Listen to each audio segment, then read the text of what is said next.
దేవుని నామానికి స్తోత్రములు కలుగును గాక.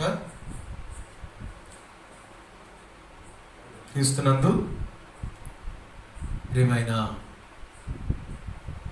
దేవుని బిడ్డలారా, ఇలాగ చేరి దేవుని యొక్క నామాన్ని స్తుతించుటకు, ధ్యానించుటకు దేవుడు మనకు ఇచ్చిన గొప్ప ధన్యతను బట్టి దేవునికి స్తుతులు చెల్లిస్తున్నాం. ప్రార్థన చేసుకుందాం.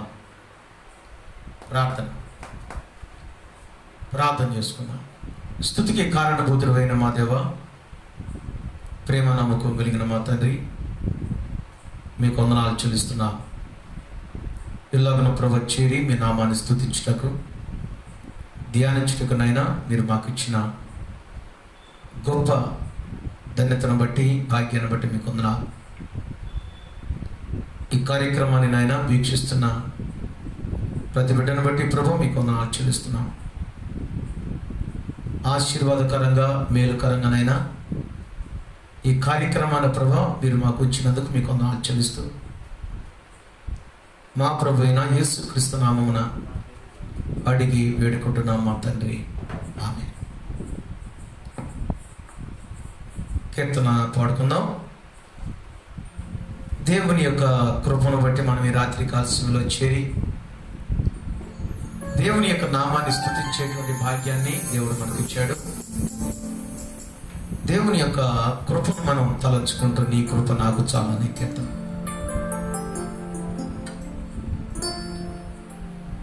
నీ కృప నాకు చాలును,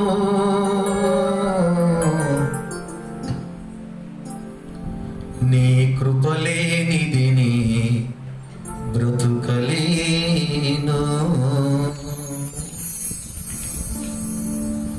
నీ కృప నాకు చాలును,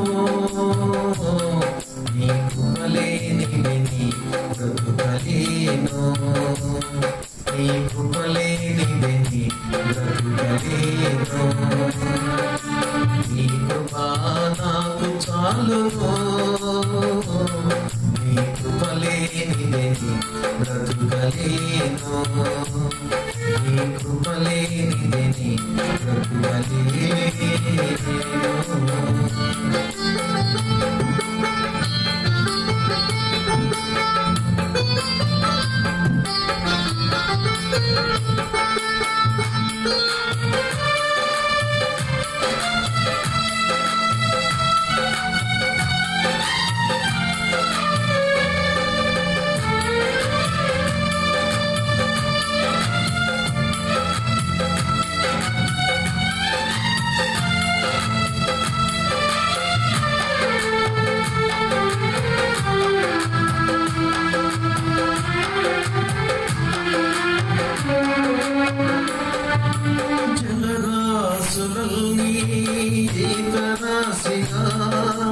నిలిచిపోయేది జనుల ఎదుట,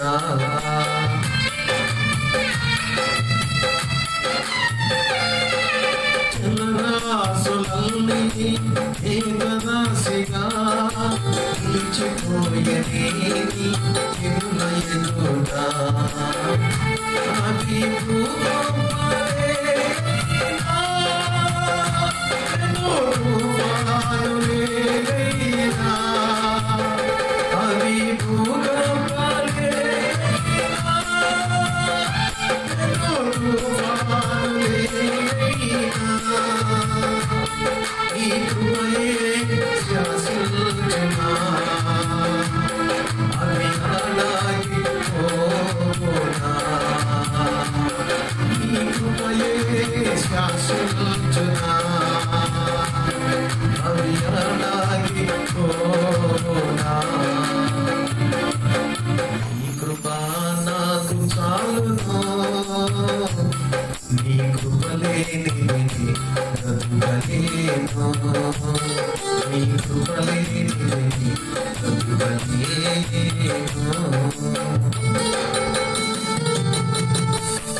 నన్ను పిలచితివా.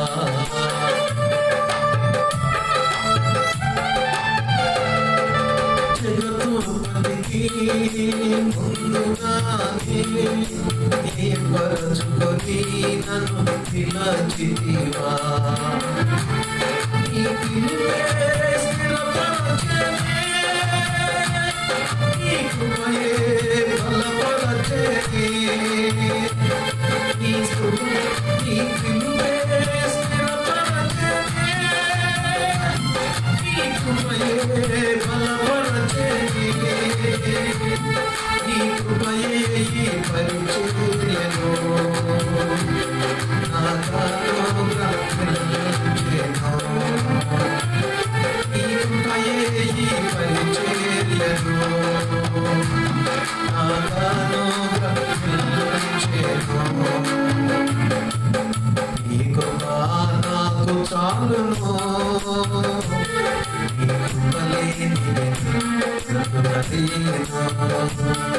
ఈ కృప లేనిదే బ్రతుకలేను. ఈ కృప నాకు చాలును, ఈ కృప లేనిదే బ్రతుకలేను. ఈ కృప లేనిదే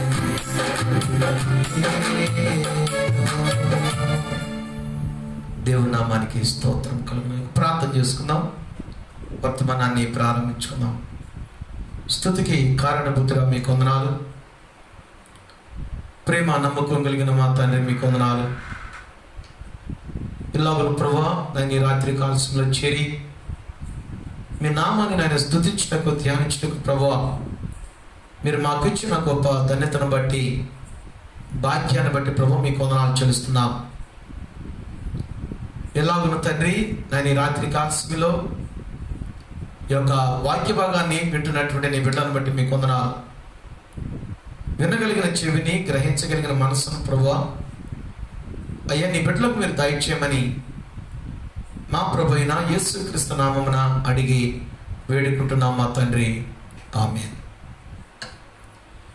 క్రీస్తునందు ప్రియమైన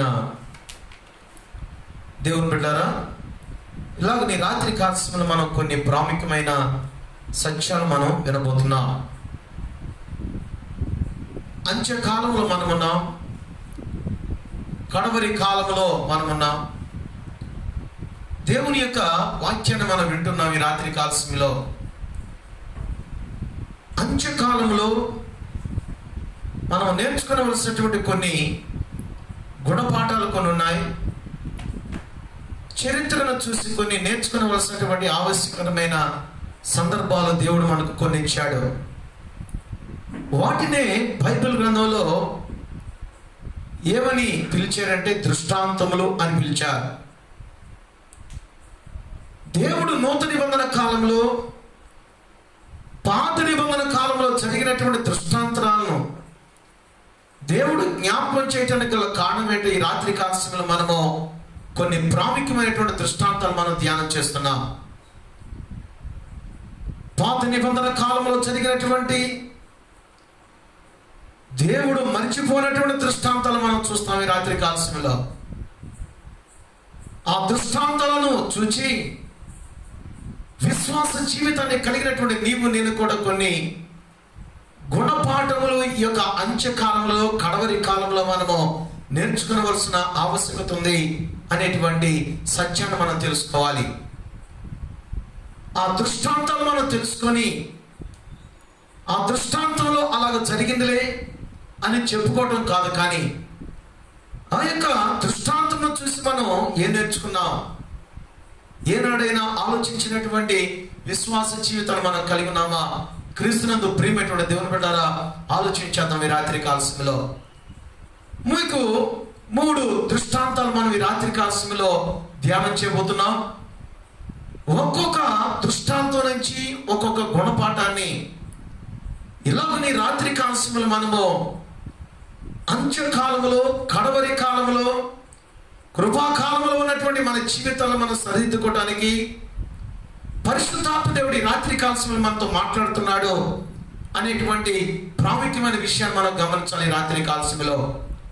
చూడండి, మొట్టమొదటిగా మనము మొట్టమొదటి దృష్టాంతాన్ని మనం జాగ్రత్తగా చూసినట్లయితే, 1 కొరింథీయులకు రాసినటువంటి పత్రిక 10వ అధ్యాయం మనం చూద్దాం. ఇక్కడ 2వ వచనాన్ని ఒకసారి మనం చదువుకుందాం.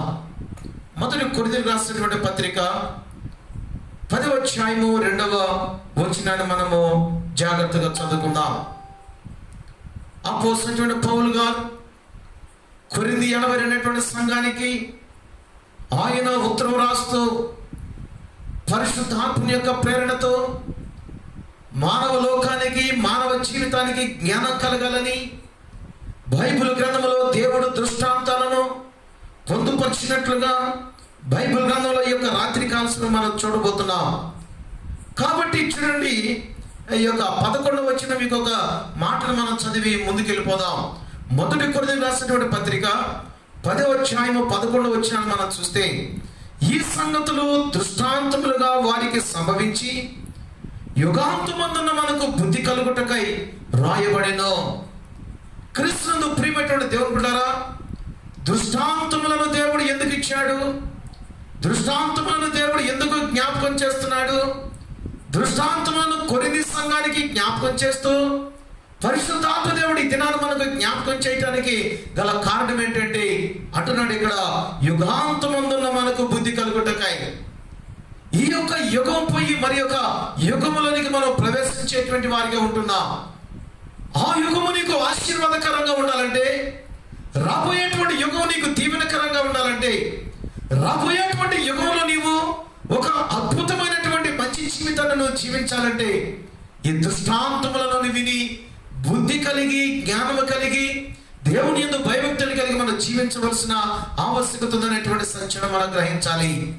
అందుకే చూడండి, క్రీస్తునందు ప్రియమైనటువంటి దేవుని బిడ్డలారా, 1 కొరింథీయులకు రాసిన పత్రిక 10వ అధ్యాయము 2వ వచనాన్ని మనం చూస్తే, అందరూ మోషేను బట్టి మేఘములోను సముద్రములోను బాప్తిస్మము పొందిరి. అందరూ ఆత్మ సంబంధమైన ఒకే ఆహారమును భుజించిరి. అందరూ ఆత్మ సంబంధమైన ఒకే పానము చేసిరి. ఎలయనగా తమ్మును వెంబడించిన ఆత్మ సంబంధమైన బండలోనిది త్రాగిరి. ఆ బండ క్రీస్తే. అయితే వారిలో ఎక్కువ మంది దేవునికి ఇష్టలుగా ఉండలేకపోయిరు కనుక అరణ్యములో సంహరింపబడిరి. క్రీస్తునందు ప్రియమైనటువంటి దేవుని బిడ్డలారా, ఈ రాత్రి కాలంలో దేవుడు ఒక దృష్టాంతాన్ని మనకు జ్ఞాపకం చేస్తున్నాడు. ఆ దృష్టాంతం ఏంటంటే, ఇశ్రాయేలు యొక్క చరిత్రను దేవుడి రాత్రి కాలంలో మనకు జ్ఞాపకం చేస్తున్నాడు. ఐగుప్తు దేశంలో బానిసత్వంలో ఉన్నటువంటి ఐగుప్తు జనాంగం, వారిని దేవుడు విడిపించి కానానుకు వారు ప్రయాణం చేస్తున్నటువంటి సందర్భంలో మనం చూస్తే, వారందరూ కూడా ఒకే బండలో ఉన్నటువంటి నీటిని తాగినట్టుగా చూస్తున్నాం. ఒకే పానమును చేసినట్లుగా చూస్తున్నాం. క్రీస్తు ప్రియమైనటువంటి దేవుని బిడ్డలారా, పగలు మేఘస్తంభంగా, రాత్రి అగ్నిస్తంభంగా ఉన్నటువంటి ఆ దేవుడు, క్రీస్తు ప్రియమైనటువంటి దేవుని బిడ్డలారా, ఆ దేవుని యొక్క సత్యాన్ని వారు తెలుసుకోనకుండా, అయితే వారిలో ఎక్కువ మంది దేవునికి ఇష్టలుగా ఉండలేకపోయారు కనుక అరణ్యంలో సంహరింపబడిరి. క్రీస్తు ప్రియమైనటువంటి దేవుని బిడ్డలారా, ఇలాగ మనము ఏమని కిందకు వచ్చినట్లయితే అంటున్నాడు ఇక్కడ 6వ వచనంలో మనం చూస్తే, వారు ఆశించిన ప్రకారము మనము చెడ్డవాటిని ఆశింపకుండానట్లు ఈ సంగతులు మనకు దృష్టాంతములుగా ఉన్నవి. వారు నడిచినట్లుగా నీవు నడవకుండా, వారి మార్గంలో నీవు ఎవరిని నడవకుండా, వారు ఎలాగున దేవుణ్ణి ఎలాగున విసిగించారో, ఎలాగున వారు చెడ్డగా నడిచారో ఈ రాత్రి కాలంలో మనం జ్ఞాపకం చేసుకున్నట్లయితే 9వ వచనాన్ని మనం చదువుకుందాం. చూడండి పిల్లరా, చూడండి, ఇలాగ మనము 8వ వచనాన్ని మనం చూస్తే, మరియు వారి వలె మనము వ్యభిచరింపకయుందుము. వారిలో కొందరు వ్యభిచరించినందున ఒక్క దినముననే 23,000 మంది కూలిరి. మనము ప్రభువును శోధింపకయుందుము. వారిలో కొందరు శోధించి సర్పము వలన నశించిరి. మీరు సనగొడికిరి. వారిలో కొందరు సనికి సంహారకుని చేత నశించిరి. క్రీస్తునందు ప్రియమైనటువంటి దేవుని బిడ్డలారా, వారు చేసినటువంటి దోషాలు ఈ రాత్రి కాలంలో దేవుడు మనకు జ్ఞాపకం చేస్తున్నాడు. ఈ దృష్టాంతాలు దేవుడు మనకు అంత్యకాలములో మనకు జ్ఞానం కలగటానికి, కృపాకాలములో మనకు జ్ఞానం కలగటానికి, క్రీస్తును ప్రియమైనటువంటి దేవుని బిడ్డలారా, దేవుడు మనకు దృష్టాంతాలుగా ఉంచినట్లుగా బైబిల్ గ్రంథంలో మనం చూస్తున్నప్పుడు, క్రీస్తును ప్రియమైనటువంటి దేవుని బిడ్డ, దేవుడు ఒక అనుభవాన్ని ఈ ఈ రాత్రి కాలంలో నీకు నాకు జ్ఞాపకం చేస్తున్నాడు. దేవుడు వారి జీవితంలో చేసిన అద్భుతాలు, ఐగుప్తు దేశంలో నుంచి వారు కనానుకు వస్తున్నప్పుడు దేవుడు వారి జీవితంలో ఎన్నెన్నో అద్భుతాలు చేశాడు, ఎన్నెన్నో మేలులు చేశాడు. దేవుడు వారికి తోడుగా ఉన్నాడు, దేవుని యొక్క కృప వారికి తోడుగా ఉంది. అందుకని చూడండి, కొన్ని సందర్భాలు మనం జాగ్రత్తగా ఈ రాత్రి కాలంలో మనం చూసినట్లయితే నిర్గమకాండం 12వ అధ్యాయము 37వ వచనాన్ని మనం చదువుకుందాం పిల్లరా. నిర్గమకాండం చూద్దాం. ఇక్కడ నిర్గమకాండం 12వ అధ్యాయము 37వ వచనాన్ని మనము ఒక్కసారి మనం చదువుకున్నప్పుడు చూడండి పిల్లరా. అప్పుడు ఇశ్రాయేలులు రమసేసు నుండి సుక్కోతుకు ప్రయాణమైపోయిరి. వారు పిల్లలు కాక కాల్పలము 6,00,000 వీరులు. పిల్లలు కాక కృష్ణుల ప్రియమైన దేవుని బిడ్డ, కాల్పలము కాక ఏమండి 6,00,000 మంది వీరులతో ఈ యొక్క ఐగుప్తు దేశంలో ఉన్నటువంటి ఇశ్రాయేలు జనాంగం కృష్ణుల ప్రియమైనటువంటి దేవుని బిడ్డలారా కనానుకు వారు ప్రయాణమైపోతున్నప్పుడు మోషే వారికి నాయకుడిగా ఉన్నాడు. నేరుగా వారు ఎక్కడికి వచ్చినట్లుగా మనం చూస్తామంటే ఆ యొక్క సుక్కోతు నుండి చూడండి, ఇక్కడ నిర్గమకాండం 13వ అధ్యాయము 20వ వచనాన్ని మనం చూసినట్లయితే వారు సుక్కోతు నుండి ప్రయాణమైపోయి అరణ్యము దగ్గరనున్న ఏతాములో దిగిరి. వారు పగలు రాత్రి చూడండి ఇక్కడ ప్రయాణము చేయనట్లు యెహోవా త్రోవలో వారిని నడిపించుటకై పగటి వేళ మేఘ స్తంభములను వారికి వెలుగు ఇచ్చుటకు రాత్రి వేళ అగ్ని స్తంభములను ఉండి వారికి ముందుగా నడుచు వచ్చును. కృష్ణ ప్రియమైనటువంటి దేవుని బిడ్డ, ఆయన పగటి వేళ మేఘ స్తంభమైనను రాత్రి వేళ అగ్ని స్తంభమైనను ప్రజల ఎదుట నుండి తొలగింపలేదు. క్రీస్తునందు ప్రియమైనటువంటి దేవుని బిడ్డారా, దేవుడు వారికి తోడుగా ఉన్నాడు. దేవుడు వారి జీవితంలో ఎన్నెన్నో మేలు చేస్తూ ఉన్నాడు. ఆలోచించండి, రాత్రి కాలంలో ఇశ్రాయేలు జనాంగం వలె నీ జీవితం ఉందా? ఇశ్రాయేలు జనాంగం వలె నీ కుటుంబం ఉందా? ఇశ్రాయేలు ఎలాగో నడిచాడో కృష్ణుడు ప్రియమైనటువంటి దేవుని బిడ్డారా, ఈ రాత్రి కాలంలో నీ కుటుంబమైనా నీ జీవితమైనా ఇలాగుంటే మనల్ని మనం సరిదిద్దుకుందాం. ఈ రాత్రి కాలంలో దేవునికి ఇష్టలుగా లేకపోయి దేవునికి ఇష్టం లేనటువంటి జీవితాన్ని వారు జీవిస్తూ ఉన్నారు. దేవుడు వారి దగ్గరే ఉన్నాడు. దేవుడు చేసినటువంటి అద్భుతాలు వారు చూస్తూ ఉన్నారు. దేవుడు చేసినటువంటి ఆశ్చర్యక్రియలు వారు చూస్తున్నారు. వారు రమసేసు నుండి కృష్ణుడు ప్రియమైనటువంటి దేవుని బిడ్డలారా సుక్కోతు నుండి వారు ప్రయాణం అయ్యారు. నేరుగా ఎక్కడికి వచ్చారంటే రమసేసు నుండి సుక్కోతుకు వచ్చారు. అక్కడ సుక్కోతు నుండి ఆ యొక్క ఏతాము అనేటువంటి ప్రాంతానికి వచ్చారు. అక్కడ నుండి 14 వచ్చిన మనం చూస్తే బయలుసుపోను అనబడినటువంటి ప్రాంతానికి వచ్చారు. ప్రాంతానికి వచ్చినప్పుడు ఇక్కడ ఒక అద్భుతం జరుగుతుంది, ఆశ్చర్యక్రియ జరుగుతుంది. ఇక్కడ వారు ఐగుప్తు దేశం నుంచి ప్రయాణం అయిపోతున్నటువంటి సందర్భంలో కృష్ణుడు ప్రియమైనటువంటి దేవుని బిడ్డలారా, ఆ యొక్క మోషే వారికి నాయకుడిగా ఉన్నప్పుడు ఆలోచించండి, రాత్రి కాలంలో కృష్ణుడు ప్రియమైనటువంటి దేవుని బిడ్డలారా ఆ యొక్క ప్రయాణంలో అక్కడ ఏం జరిగిందండి చూడండి పిల్లరా. ఆ 10వ వచనం నిర్గమకాండం 14 వచ్చే 10వ వచనం.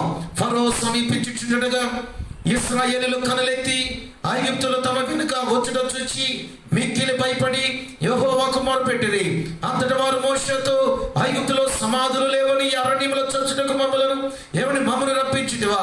మమ్మను ఐగుప్తులో నుండి బయటికి రప్పించి మమ్మను ఇట్లు చేయనేలా అని మరలా వీరు మోషే మీద వీరు సనుగుతున్నట్లుగా బైబిల్ గ్రంథంలో మనం చూస్తున్నాం పిల్లరా. కృష్ణుడు ప్రియమైనటువంటి దేవుని బిడ్డలారా, దేవుడు పగలు మేఘస్తంభంగా దేవుడు తోడుగా ఉంది వాళ్ళు చూస్తున్నారు. రాత్రి అగ్ని స్తంభంగా దేవుడు వారికి తోడుగా ఉన్నది వాళ్ళు చూస్తున్నారు. అయినా కూడా వారి జీవితంలో సనుగుడు పోలేదు పిల్లరా. దేవునికి ఇష్టమైనటువంటి జీవితం ఏంటంటే సనుగుడు.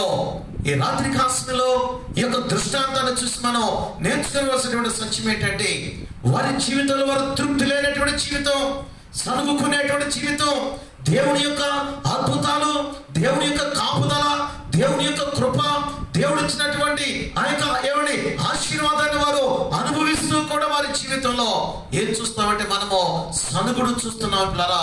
మోషే మీద వారు సనుగుతున్నారు.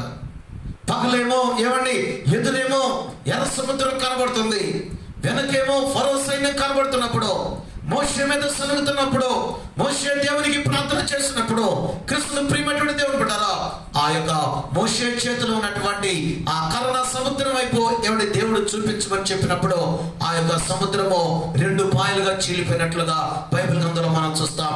దేవుని నామానికి మహిమ కలుగును గాక. అద్భుతం చూశారు వీళ్ళు.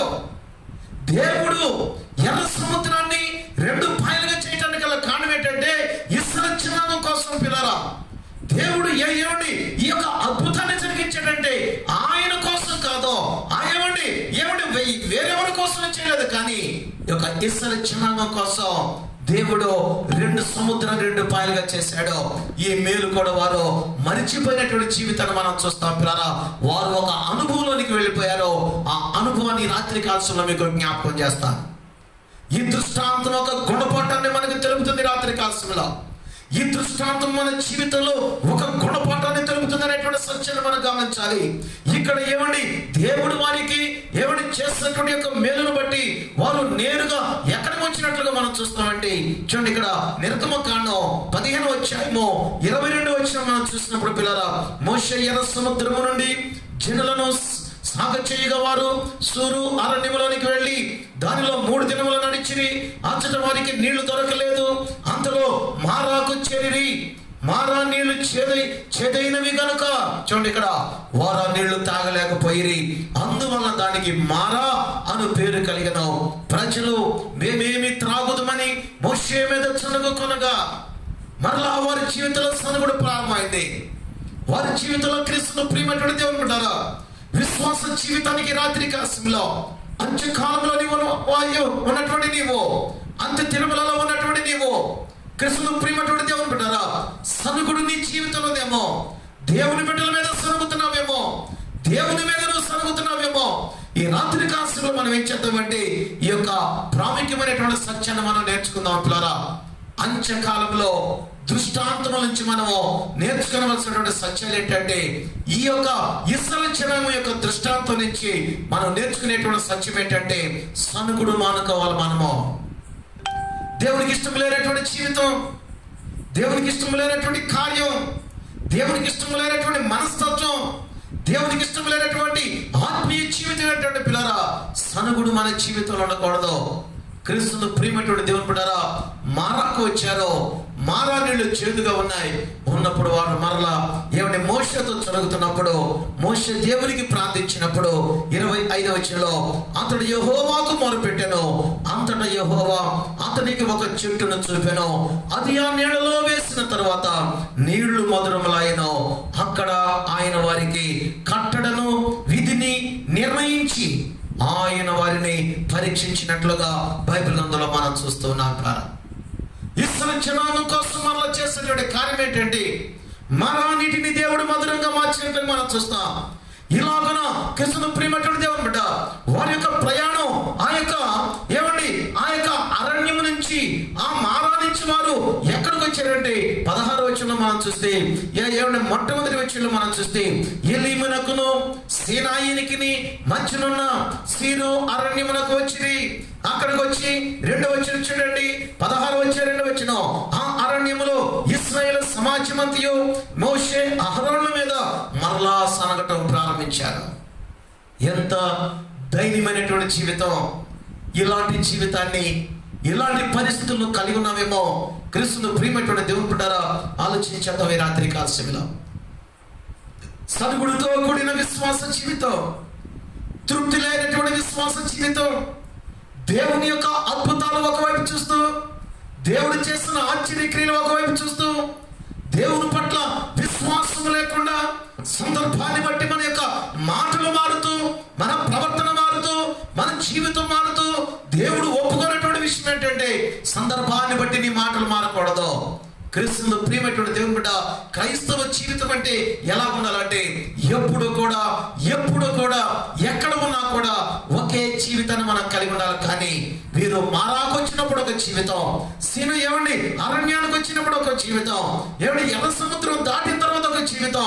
ఇక్కడికి వచ్చి వీళ్ళు అడుగుతుంది ఏంటంటే, అయ్యా మాకు అక్కడ మాంసం ఉంది. చూడండి ఇక్కడ 3వ వచనంలో, ఇశ్రాయేలీయులు మేము మాంసము వండుకొని కుండల యొద్ద కూర్చోండి తృప్తిగా ఆహారము తినప్పుడు యెహోవా చేతి వల్ల అంటున్నాడు. ఇక్కడ యెహోవా చేతి వలన ఎలా చంపకపోతిని. చూడండి ఇక్కడ క్రీస్తును ప్రియమైనటువంటి దేవుని బిడ్డ, ఆహారము కొరకు మీరు మోషే అహరోనుల మీద వీరు సణుగుతూ ఉన్నటువంటి సందర్భంలో మరలా మోషేకి ఏమండి దేవునికి ప్రార్థన చేయటం. ఎప్పుడైతే దేవునికి ప్రార్థన చేశాడో అప్పుడు చూడండి 13వ వచనంలో, కాగా సాయంకాలమున పూరేడు వచ్చి వారి పాలెమును కప్పెను, ఉదయమున మంచు వారి పాలెము చుట్టూ పడి ఉండెను. క్రీస్తునందు ప్రియమైనటువంటి దేవుని బిడ్డలారా, వారి దగ్గరకు దేవుడు పూరేడు పక్షులను పంపించాడు. మాంసము కావాలన్నప్పుడు ఆహారమును పంపించాడు. దేవుడు ఆకాశం నుంచి మన్నాను కురిపించినట్లుగా ఈ యొక్క సందర్భంలో చూస్తాం. ఇటువంటి పరిస్థితులు కలిగినటువంటి కేవలం క్రైస్తవ జీవితం ఎవరి జీవితం మనకు కనబడుతుందంటే ఇశ్రాయేలు యొక్క జీవితం మనకు కనబడుతుంది. పిల్లరా, ఆ జీవితానికి దేవుడు ఏమని పేరు పెట్టాడంటే నిర్గమకాండం 17వ అధ్యాయము 7వ వచనాన్ని మనం చూస్తే, అప్పుడు ఇశ్రాయేలు చేసిన వాదమును బట్టి యెహోవా మన మధ్య ఉన్నాడో లేడో అని వారు యెహోవాను శోధించడాన్ని బట్టి అతడు ఆ చోటికి మస్సా అనియు మెరీబా అనియు పేర్లు పెట్టెను. క్రీస్తును ప్రియమైనటువంటి దేవుని బిడ్డ, మెరీబా అనబడినటువంటి మాటకు అర్థం ఏంటంటే, మస్సా అనబడినటువంటి మాటకు అర్థం ఏంటంటే వాదము, శోధించుట, సనుగుట, ఒట్టటి విషయాల కోసం ఇశ్రాయేలు జనాంగం దేవుని బిడ్డలను శోధించారో, దేవుని బిడ్డల మీద సనిగారో, దేవుని మీద సనిగినటువంటి ఒక అనుభవాన్ని దేవుడి రాత్రి కాలశంలో జ్ఞాపకం చేస్తున్నాడు. పిల్లరా, మెరీబా అనుభవాన్ని నువ్వు కలిగి ఉన్నావేమో ఆలోచించి రాత్రి కాలశంలో. మస్సా అనబడినటువంటి అనుభవం, సనుగుకునేటువంటి అనుభవం, దేవుని శోధించేటువంటి అనుభవాన్ని నువ్వు కలిగి ఉన్నావా? వాదము, దేవుడు నాకు అది చేయలేదు, ఇది చేయలేదు. దేవుడి మన జీవితంలో మనం దేవుని మీద కొరతలు కలిగి దేవుని మీద మనం ఏం చేస్తామంటే నిష్ఠూరం అనేటువంటి విశ్వాస జీవితం మనం కలిగి ఉంటాం. కానీ క్రీస్తునందు ప్రియమైనటువంటి దేవుని బిడ్డలారా, ఈ రాత్రి కాలశంలో ఈ మొట్టమొదటి దృష్టాంతం, ఇశ్రాయేలు నుంచి వచ్చినటువంటి దృష్టాంతాన్ని దేవుడు మనకు జ్ఞాపకం చేస్తూ ఏమంటే బుద్ధి కలగటానికి, జ్ఞానం కలగటానికి అపోస్తలుడైన పౌలు ద్వారాగా కొరింథీ సంఘానికి పరిశుద్ధాత్మ దేవుడు తెలియజేసిన రీతిగా ఈ రాత్రి కాలశంలో దేవుడు మనతో మాట్లాడుతూ ఉన్నాడు. దేవుని యొక్క సన్నిధానం మనతో మాట్లాడుతుంది. పరిశుద్ధాత్మ దేవుడు నీతో మాట్లాడుతున్నా, దేవుని యొక్క కృప నీతో మాట్లాడుతుంది. ఈ రాత్రి కాలశంలో పరిశుద్ధాత్మ దేవుడు నిన్ను హెచ్చరిస్తున్నటువంటి ఒక అనుభవాన్ని మనం జ్ఞాపకం చేసుకుందాం.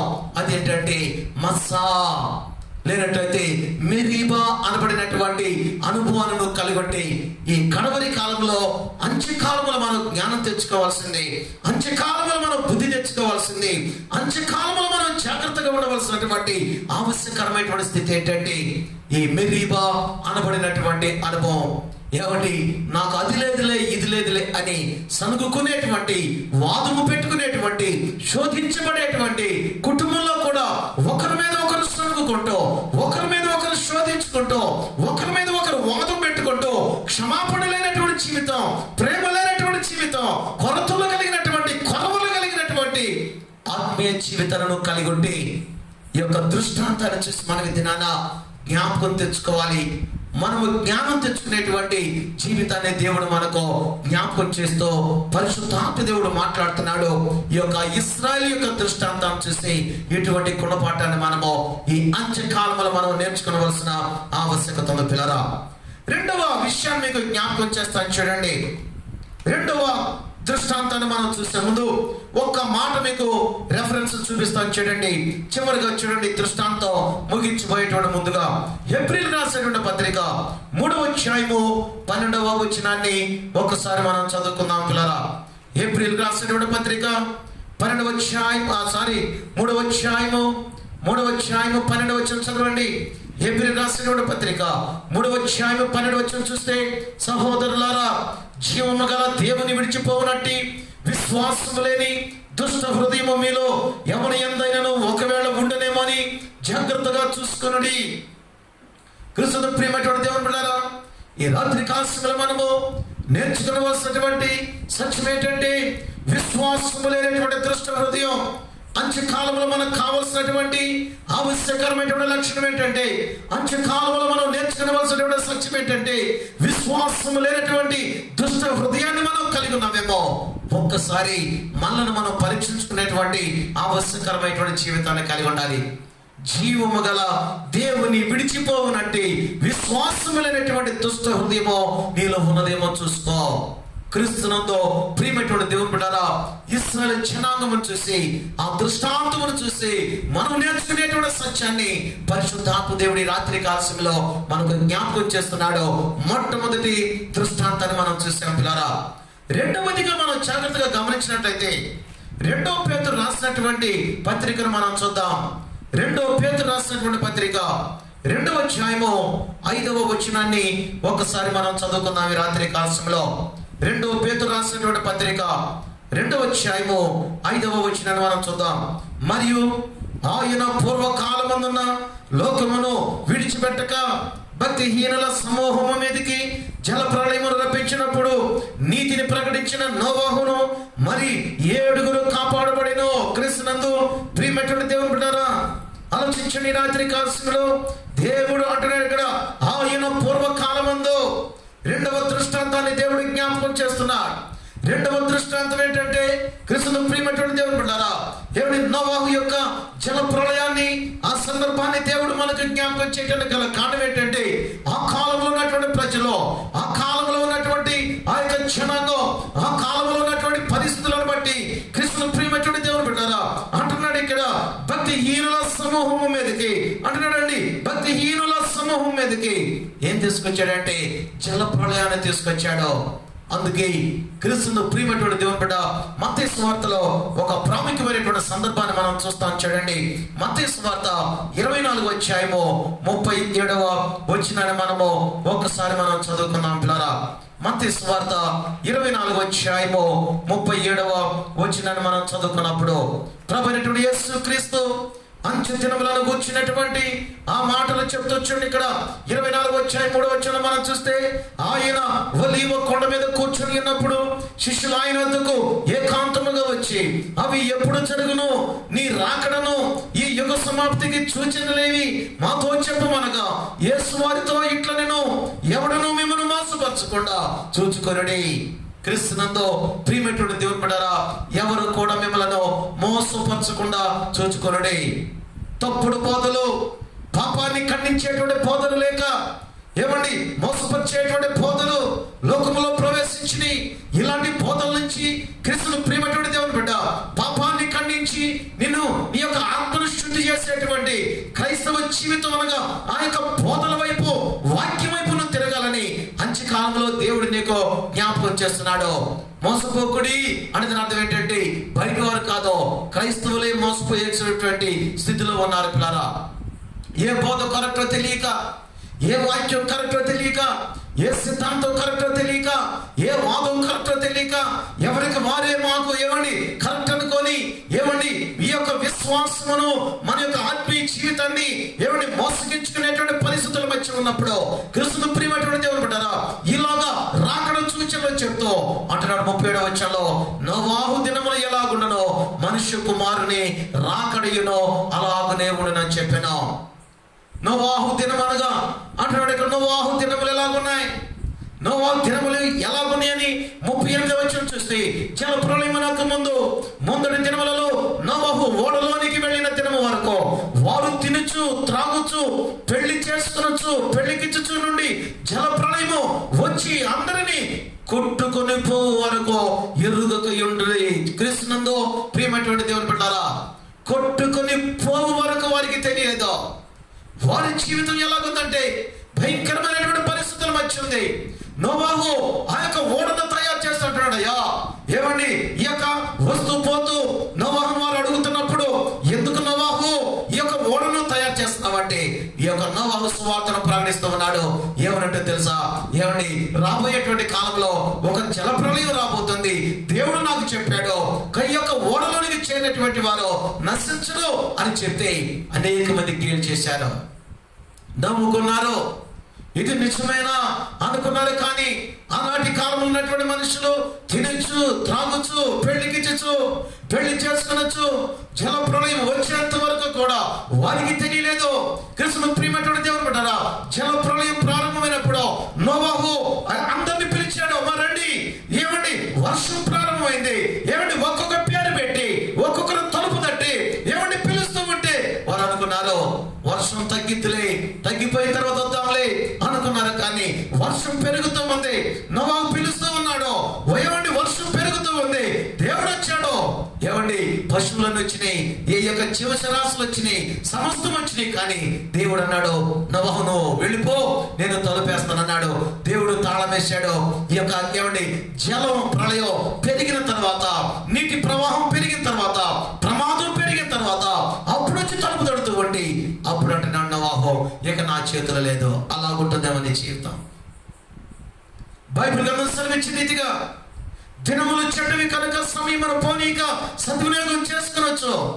అజ్ఞానుల వలె కాక జ్ఞానము కలిగి నడుచుకునమని దేవుని యొక్క వాక్యం సెలవిస్తుంటే, క్రీస్తునందు ప్రియమైన దేవుని బిడ్డ, జ్ఞానం లేనటువంటి అజ్ఞానంతో కూడినటువంటి పరిస్థితులు నీ జీవితంలో ఉన్నాయేమో.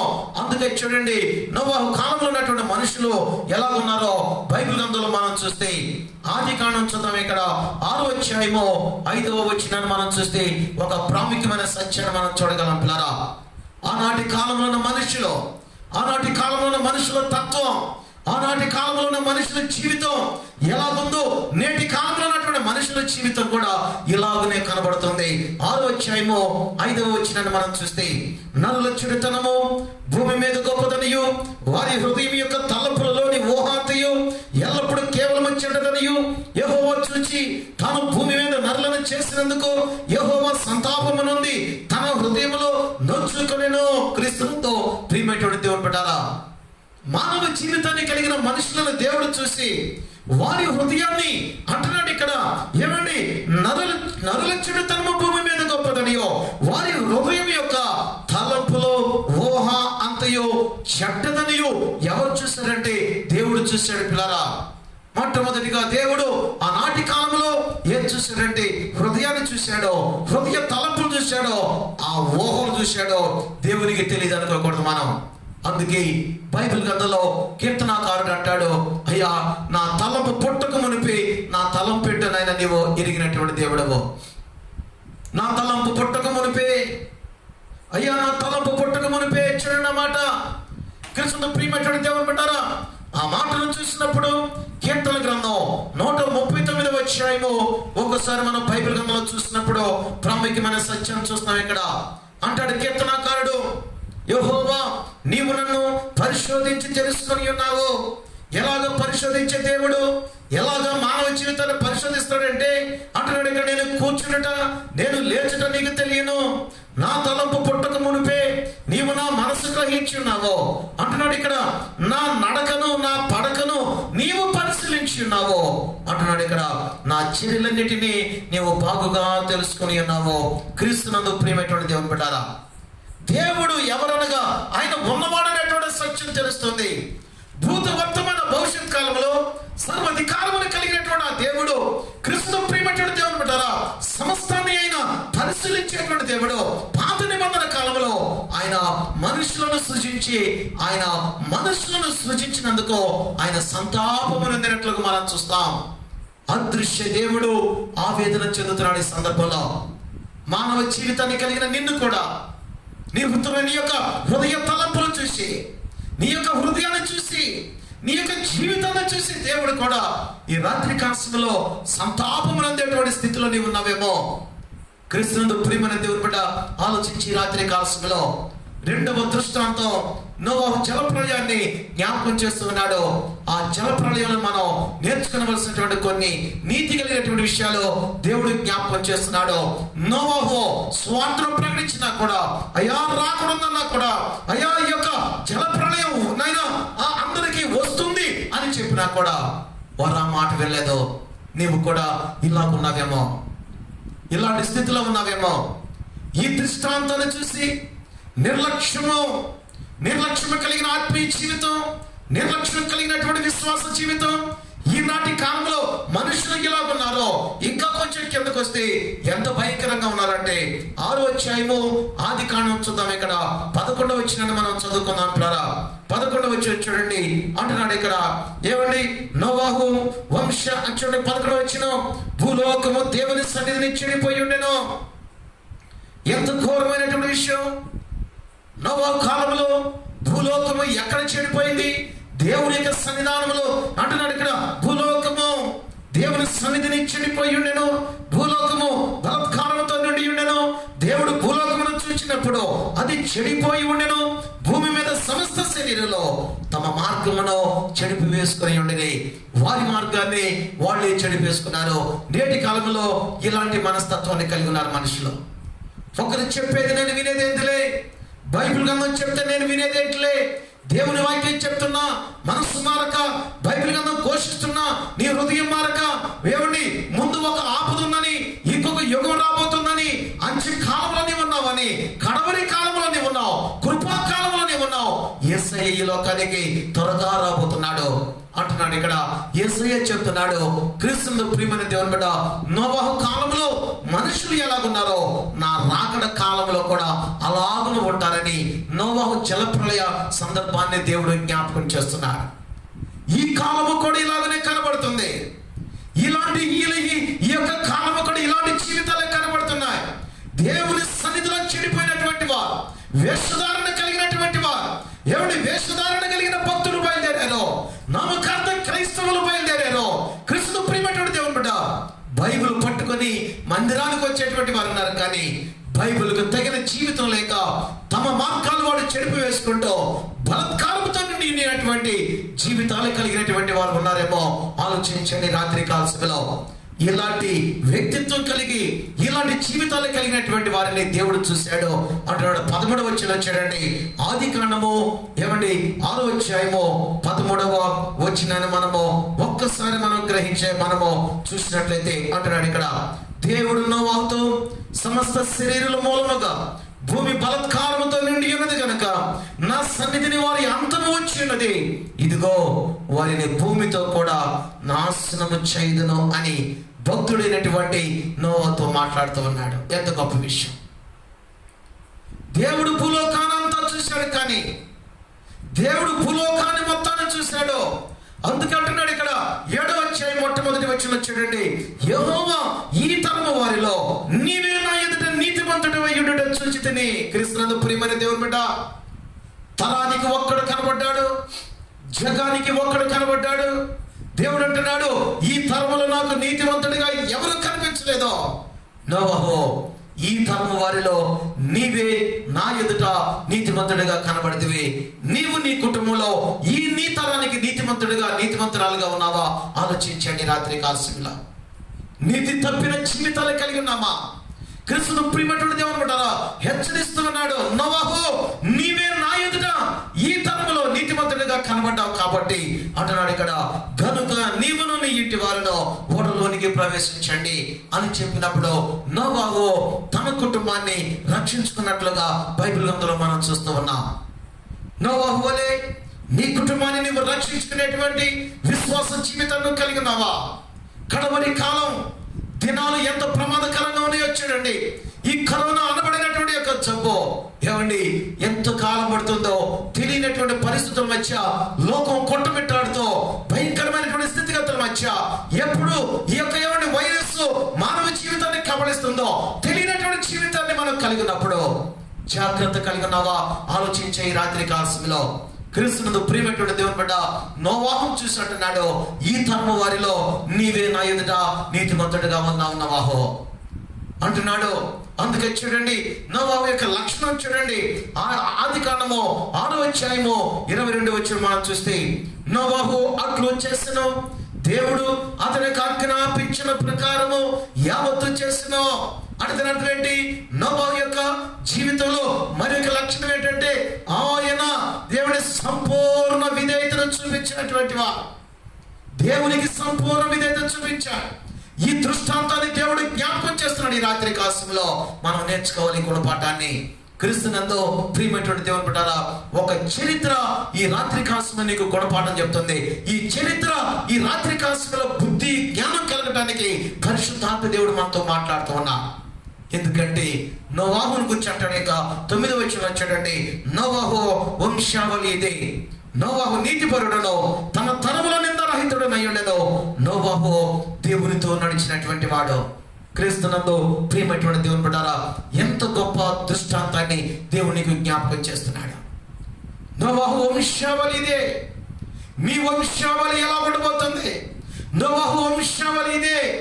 ఆయన నీతిమంతుడని, ఆయన నిందరహితుడని, ఆయన దేవునితో నడిచిన వాడని, దేవునికి సంపూర్ణ విధేయత చూపించాడని, ఆయన తన తరములో నీతివంతుడిగా కనబడి, ఆయన దేవుడు చెప్పినటువంటి మాటకు లోబడి ఆ జల ప్రళయం నుంచి తన కుటుంబాన్ని రక్షించుకున్నాడు.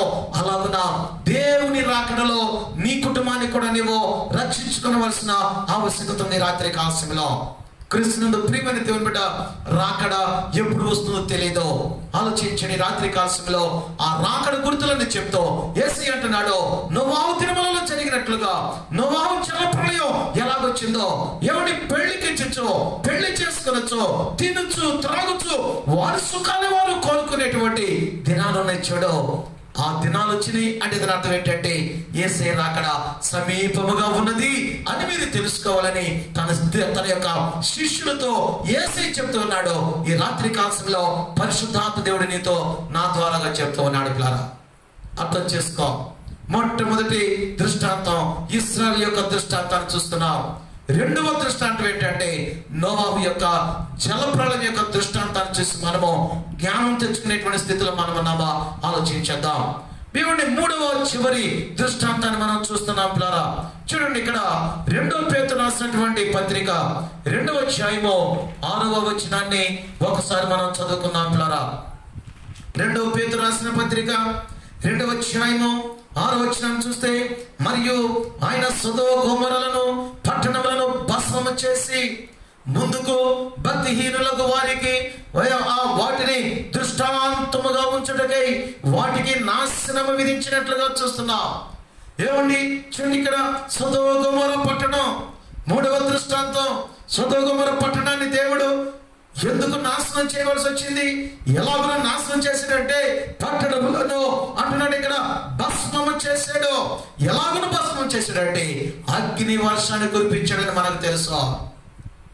ఇలాంటి పరిస్థితులు జరగటానికి గల కారణం ఏంటంటే అంటున్నాడు ఇక్కడ ముందున్న భక్తిహీనులకు వాటికి దృష్టాంతంగా ఉంచడానికి. నీవు అలాగూ జీవించకూడదని వారి ప్రవర్తన ఏంటి అని మనం చూస్తే 7వ వచనం మనం చూడగలం. పిల్లరా, దుర్మార్గుల కామ అంటున్నాడు ఇక్కడ, దుర్మార్గుల కామ వికారయుక్తమైన నడవడి చేత బహు బాధపడిన నీతిమంతుడుగో లోతును తప్పించినావు. క్రీస్తునందు ప్రియమైనటువంటి దేవుని బిడ్డలారా, ఆ జల ప్రళయంలో నోవాహు కుటుంబం తప్పించబడితే, క్రీస్తును ప్రియమైనటువంటి దేవుని బిడ్డ, ఈ యొక్క సొదొమ గొమొర్రా పట్టణాన్ని దేవుడు భస్మం చేసినప్పుడు ఎవరిని దేవుడు తప్పించాడంటే లోతు కుటుంబాన్ని దేవుడు తప్పించాడు. తప్పించడానికి గల కారణం ఏంటంటే లోతు దేవునికి లోపడ్డాడు. దేవుని బిడ్డలను ఆయన ఇంటికి తీసుకెళ్ళాడు. దేవుని బిడ్డల మాట విన్నాడు. లోతు, నువ్వు వెళ్ళిపో, నువ్వు వెనుదిరిగి చూడవద్దు అని చెప్పినప్పుడు లోతు ఏం చేశాడంటే వెనుదిరిగి చూడకుండా ఏమన్నా ఆ పట్టణాన్ని విడిచి వెళ్ళిపోయాడు. తెలుసు ప్రియమైన దేవుని బిడ్డ, కామ వికారయుక్తమైన నడవడి చేత ఆనాటి కాలంలో ఉన్నటువంటి ప్రజలు పీడింపబడ్డారు. క్రీస్తును ప్రియమైనటువంటి దేవుని బిడ్డలారా, ఆలోచించండి. రాత్రి కాలంలో సొదొమ గొమొర్రా పట్టణానికి చెందినటువంటి వారు వారి స్థితి మొదట ఎలాగుందో తర్వాత ఎలాగైందో ఒక్కసారి మనం బైబిల్ గ్రంథంలో చూస్తే విలాప వాక్యాలకి వెళ్ళిపోదాం. పిల్లరా, విలాప వాక్యం చూద్దాం. ఇక్కడ క్రీస్తును ప్రియమైనటువంటి దేవుని బిడ్డలారా, విలాప వాక్యములు ఒకసారి బైబిల్ గ్రంథంలో చూడండి. 4వ అధ్యాయము ఒకసారి చూద్దాం. పిల్లరా, 6వ వచనాన్ని మనం చదువుకుందాం. ఎందుకంటే ఈ యొక్క సొదొమ గొమొర్రా పట్టణస్థులు, సొదొమ గొమొర్రా పట్టణంలో ఉన్నటువంటి వారు, ఆ ప్రజల యొక్క సౌందర్యం ఏంటో, ఆ పట్టణం యొక్క స్థితి ఏంటో బైబిల్ గ్రంథంలో రాయబడింది. నోవాహు ఆ సొదొమ గొమొర్రా పట్టణాన్ని చూసినప్పుడు ఏదేను తోట వలె కనబడిందంట. ఒక ఉన్నతమైన ధనికులు ఉండేటువంటి ప్రాంతం, వారి యొక్క అందం, వారి యొక్క చందం, వారి జీవించే జీవిత విధానం క్రీస్తును ప్రియమైనటువంటి దేవుని బిడ్డ ఎలాగుందో మనం చూస్తే 4వ అధ్యాయము విలాప వాక్యములో 4వ అధ్యాయము 6వ వచనాన్ని ఒకసారి మనం చదువుకుందాం. పిల్లరా, నా చిన్న కుమారి చేసిన దోషము సొదొమ పాపము కంటే అధికము. చూడండి ఇక్కడ ఎవరును దాని మీద చేయి వేయకుండానే నిమిషములో ఆ పట్టణము పాడైపోయినా. చూడండి, ఇక్కడ ఒక్క నిమిషంలో దేవుడు తారుమారు చేసేసాడు ఆ జీవితాన్ని, ఆ పట్టణాన్ని తారుమారు చేసేసాడు. పిల్లరా, 7వ వచనం అంటున్నాడు, దాని కనులు హిమము కన్నా శుద్ధమైన వారు పాల కంటే తెల్లని వారు, వారి శరీరములు పగడముల కంటే ఎర్రనివి, వారి దేహ కాంతి నీలము వంటిది. ఎంత అందమైనటువంటి వారో ఆ పట్టణస్థులు చూడండి పిల్లరా. ఇటువంటి వారు దేవుడు వారికి మంచి జీవితాన్ని ఇస్తే, వారికి మంచి సౌందర్యాన్ని ఇస్తే, వారికి దేవుడు ఒక మంచి అందం కలిగినటువంటి ఒక పట్టణాన్ని కూడా, సొదొమ పట్టణాన్ని ఇస్తే, వారు దేవునికి కృతజ్ఞతాస్తుతులు చెల్లించడం ఏమండి పోయి వారి యొక్క శాస్త్రాలు ఎట్టుండే అంటే కామ వికారయుక్తమైనటువంటి జీవితం. దేవునికి అసహ్యం పుట్టిన వారి జీవితం చూసే అసహ్యమైనటువంటి జీవితం, వారి యొక్క జీవితం అసహ్యమైనటువంటి జీవితాన్ని దేవుడు చూసి చూసి చూసి చివరకు వారిని ఏం చేశాడో తెలుసా? అట్టి వారి ఆకారము బొగ్గు కంటే నలుపాయను, వారిని వీధులలో చూచువారు వారిని గుర్తుపట్టజాలరు, వారి చర్మము వారి ఎముకలకు అంటుకుని ఉన్నది, అది ఎండి అంటున్నాడు ఇక్కడ, అది ఎండి కర్ర వంటిదాయను. క్రీస్తునందు ప్రియమైనటువంటి దేవుని బిడ్డలారా, ఎంత భయంకరంగా మారిపోయిందో చూడండి. ఇంత ఉగ్రత రావటానికి గల కారణం ఏంటంటే ఒకే ఒక విషయాన్ని మీకు జ్ఞాపకం చేసి ముగిస్తాను చూడండి పిల్లరా. ఆది కాండం చూద్దాం. ఇక్కడ 18వ అధ్యాయము 19వ అధ్యాయము 24వ వచనం చదువుకుందాం పిల్లరా. ఆది కాండము 19వ అధ్యాయము 24వ వచనం చదువుకుందాం. ఇక్కడ 18వ అధ్యాయము 18వ అధ్యాయము 20వ వచనం మనం చూస్తే, మరియు యెహోవా సొదొమ గొమొర్రాలను గూర్చిన మొర గొప్పది గనుక వాటి పాపము బహుభారమైనది గనుక.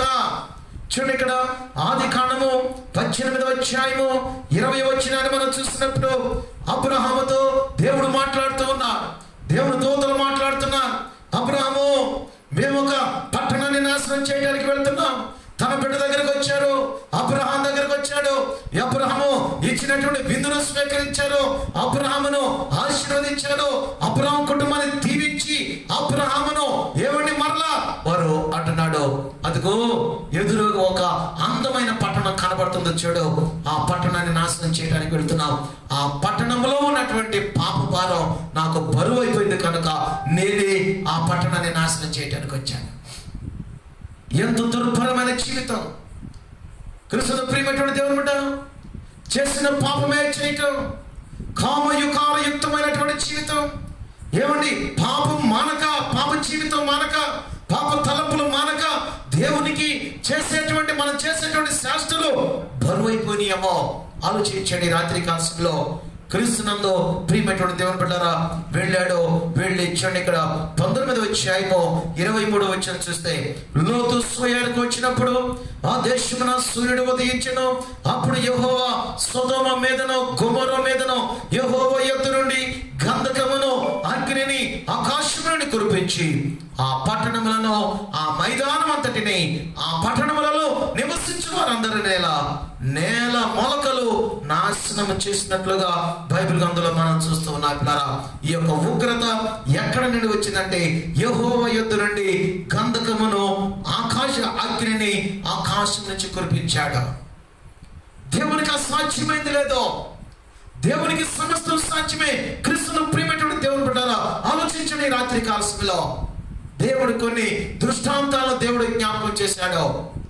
భక్తిహీనులు ఈ దృష్టాంతాలు విని ఏమండి ఆత్మీయ జీవితం అనగా దిగజారిపోయినటువంటి వారి దృష్టాంతాలు విని, విశ్వాసాన్ని కోల్పోయినటువంటి వారు ఈ దృష్టాంతాలు విని జ్ఞానం తెచ్చుకుంటారేమోనని, బుద్ధి తెచ్చుకుంటారేమోనని ఈ రాత్రి కాలంలో పరిశుద్ధాత్మ దేవుడు మాట్లాడుతున్నాడు.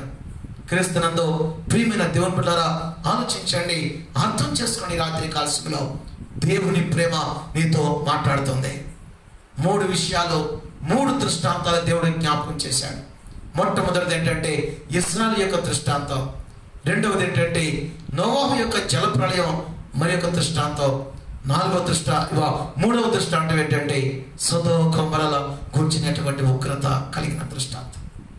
ఈ దృష్టాంతాలను నూతన నిబంధన కాలంలో కూడా, దేవుని కృపాకాలంలో కూడా పరిశుద్ధాత్మ దేవుడు మనము అవి విని జ్ఞానము, బుద్ధి, తెలివి తెచ్చుకోవాలని పరిశుద్ధాత్మ దేవుడి రాత్రి కాలంలో నీతో నాతో ఆయన మాట్లాడుతూ ఉన్నాడు. క్రీస్తునందు ప్రియమైన దేవుని బిడ్డలారా, ఆలోచించండి, అర్థం చేసుకోండి. ఇంకా ఎటువంటి జీవితాన్ని కలిగి ఉన్నావో అంటున్నాడు.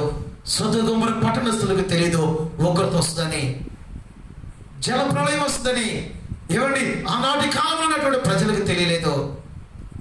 క్రీస్తు ప్రియమైనటువంటి దేవుని బిడ్డలారా, ఇశ్రాయేలులో దేవుడి మీద సనిగి దేవుని యొక్క ఉగ్రతకు లోనవుతున్నారు. ఉగ్రత వస్తుంది, సనిగితే దేవుని యొక్క ఉగ్రత వస్తుంది అని వారికి తెలియలేదు. క్రీస్తు ప్రియమైన దేవుని బిడ్డ, నీకు కూడా రాకడొస్తుంది అంటే ఇంకా తెలియకుండా దేవుని యొక్క ఉగ్రతను లోనవుతావేమో ఆలోచించి రాత్రి కాల్సింలో దేవుని ప్రేమ నిన్ను హెచ్చరిస్తుంది. పరిశుద్ధాత్మ దేవునితో మాట్లాడుతున్నాడు. దేవుని యొక్క సన్నిధానం రాత్రి కాల్సిన నీతో మాట్లాడుతుంది. ఒక్కసారి ఆలోచించు, మోకరించు, కన్నీళ్లు విడిచి దేవునికి ప్రార్థన చేయి. ఎందుకంటే అంచె కాలంలో, కడవరి కాలంలో, కృపా కాలంలో మనముండగా క్రీస్తు ప్రియమైన దేవుని బిడ్డ, ఈ దృష్టాంతాలు చూసి అంత్యకాలంలో నేర్చుకోవలసినటువంటి ఆ యొక్క గుణపాఠాలు పరిశుద్ధాత్మ దేవుడి రాత్రి కాల్సిన మనతో మాట్లాడినప్పుడు మనం సరిదిద్దుకొని, మన హృదయాన్ని మనం సరి చేసుకొని, మన కుటుంబాన్ని మనం సరి చేసుకొని, దేవుని కృప కోసం మనం కనిపెట్టుకొని జీవించే వారిగా ఉండాలని మోకరించి ప్రార్థన చేసుకుందాం. స్తుతికి కారణభూతుడా మీకు వందనాలు. ప్రేమ నమ్మకం కలిగిన మా తండ్రి మీకు వందనాలు. వెంటబడిన వాక్యాన్ని బట్టి మీకు వందనాలు. ఈ రాత్రి కాలంలోనైనా దృష్టాంతములను తండ్రి మీరు జ్ఞాపకం చేశారు. ఒక్కొక్క దృష్టాంతంనైనా ఒక్కొక్క గుణపాఠాన్ని చెప్తుంది తండ్రి. ఈ 3 దృష్టాంతాలు ప్రభుని బిడ్డలు విన్నారు. అయ్యానైనా వారునైనా జ్ఞానం తెచ్చుకొని, బుద్ధి తెచ్చుకొని, తప్పిపోయినటువంటి నైనా జీవితాన్ని జ్ఞాపకం చేసుకొని మరలా తప్పిపోకుండా ప్రభా నీ యందు భయభక్తులు కలిగి జీవించే కృప దయచేయమని, విత్తబడిన వాక్యం వ్యర్థంగా పోకుండా 30 దంతులు 60 దంతులు 100 దంతులుగా నాయన ఫలింపదాయిచ్చమని, కృప దయచేయమని మా ప్రభు అయిన యేసుక్రీస్తు నామమున అడిగి వేడుకుంటున్నాం మా తండ్రి, ఆమేన్. మన పరమ తండ్రి అయిన దేవుని ప్రేమయు, కుమారుడైన యేసుక్రీస్తు కృపయు, పరిశుద్ధాత్మ యొక్క అన్యోన్య సహవాసం ఇక్కడ చేరిన ప్రతి బిడ్డకును, ప్రతి కుటుంబానికి సర్వకాలము సదాకాలం ఈ కృప తోడై ఉండనుగాక, ఆమేన్. క్రీస్తునందు ప్రియమైనటువంటి దేవుని బిడ్డలారా, ఈ రాత్రి కాంసంలో మనందరం కూడా చేరం. రేపు పరిశుద్ధ దినం, విశ్రాంతి దినం కాబట్టి రేపు 10:30కు మనకు మరలా ఫేస్బుక్లో లైవ్ ఉంటుంది. 10:30 నుంచి ఏవండి 12 గంటలకు ఒక గంటన్నర ఒక 5-6 పాటలు, ఒకే వర్షిప్ పాటలు ఉంటాయి. తర్వాత వాక్య భాగం ఉంటుంది, వర్షిప్ ఉంటుంది. కాబట్టి ఈ ఆరాధనలు కూడా రేపు పాల్గొనండి. రేపు ఫేస్బుక్ లైవ్ 10:30కు ఉంటుంది. తర్వాత రాత్రికి మరలా యథావిధిగా ఉండదు. కాబట్టి ఈ సత్యాన్ని గ్రహించి మరలా సోమవారం రాత్రి యథావిధిగా మరలా 9 గంటలకి కార్యక్రమం ఉంటుంది. కాబట్టి రేపు 10:30కు మరలా మనం కలుసుకుందాం. దేవుడు మిమ్మల్ని దీవించును గాక, ఆమేన్.